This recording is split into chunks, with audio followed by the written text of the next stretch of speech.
तो जैसे मैं बात कर रहा हूं कि पतरस एक्टिव था खुदा प्रभु यीशु मसीह के आने वाले मुंह को वचन को पूरा करने के लिए, इसीलिए वो सब चेलों से ऊपर जा रहा था। ऊपर जाने के लिए हमें क्या करना पड़ेगा? एक्टिव रहना पड़ेगा।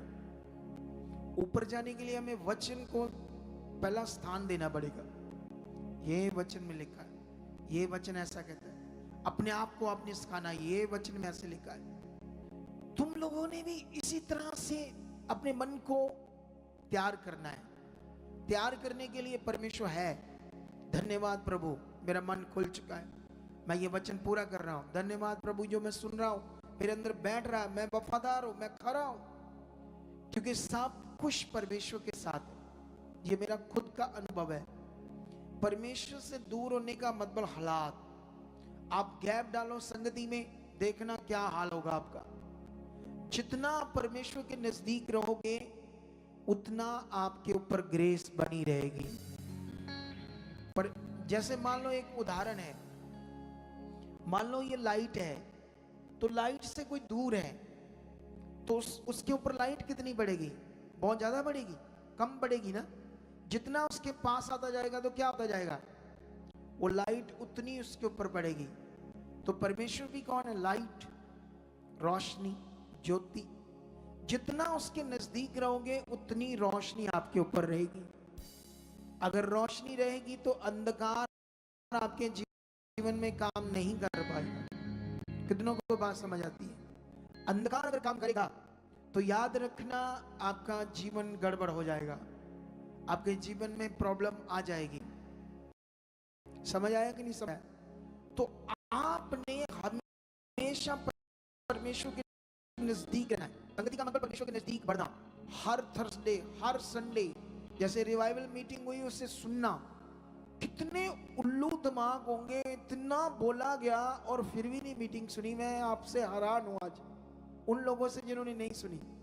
सच्ची, मैं एकदम से, मतलब मैं समझ लो कि आपकी इस बात से डिस्टर्ब हूं एकदम से, कि आपका दिमाग कैसी चीज है, क्या हो आप। सोचना पड़ेगा मुझे आपके लिए, है इतना चाव की चीज, इतना क्रेज था हमारा उस मीटिंग के लिए, और आपका दिमाग कुछ भी नहीं। यही आपको ठीक करना होगा।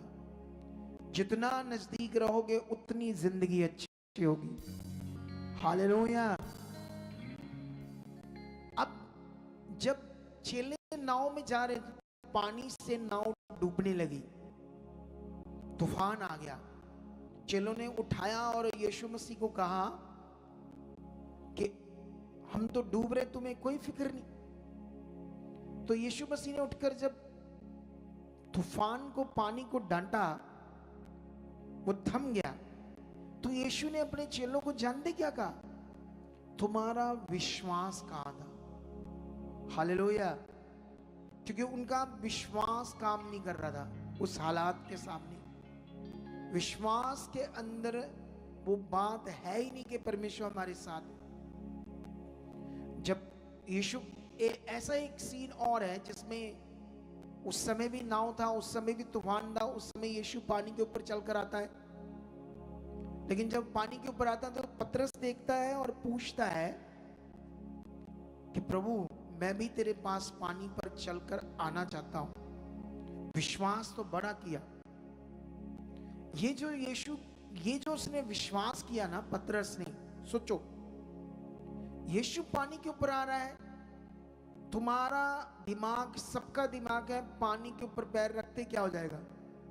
डूब जाएंगे। क्योंकि हमारे ये दिमाग में 100% ये बात है कि हम पानी के ऊपर नहीं चल सकते। 100%, जरा सी भी उसमें एक सुई के नक्के जितनी भी गुंजाइश नहीं है तुम्हारे दिमाग में कि तुम पानी पर चल जाओगे। लेकिन सोचो, पतरस ने ऐसा कौन सा बिलीव कर लिया उस समय, क्योंकि वो यीशु की तरह चलने लगा पानी के ऊपर। लेकिन हवा आ रही थी तेज, पानी उसकी टांगों से जब टकरा रही थी, लहरें, बाइबल में लिखा उसे देखकर उसके मन में संदेह आया, डाउट आया तब वो पानी में डूबने लगा। और जब पानी में डूबने लगा तो बचाओ बचाओ कह रहा है यीशु मसीह को। तो यीशु मसीह ने हाथ पकड़कर उसी पानी के ऊपर खड़ा करके ना, उसको खड़ा करके उसी पानी के ऊपर, तो यीशु ने क्या कहा उसे, जानते क्या कहा? हे अल्प विश्वासी, तूने क्यों संदेह किया? हालेलुया। संदेह ने उसे डुबा दिया। हमारा संदेह भी हमें डुबाएगा। हमारा संदेह भी जहर पीने के बराबर है। शक। तुम्हें प्रैक्टिकल बढ़ना होगा, तुम्हें प्रैक्टिकल परमेश्वर के साथ चलना होगा, क्योंकि जितना हम प्रैक्टिकली परमेश्वर के साथ चलेंगे उतना जबरदस्त हमारी जिंदगी में क्या होगा, हमारा विश्वास बढ़ेगा। हमारे विश्वास को बढ़ाने के लिए हमें क्या करना पड़ेगा? प्रैक्टिकली बने रहना पड़ेगा।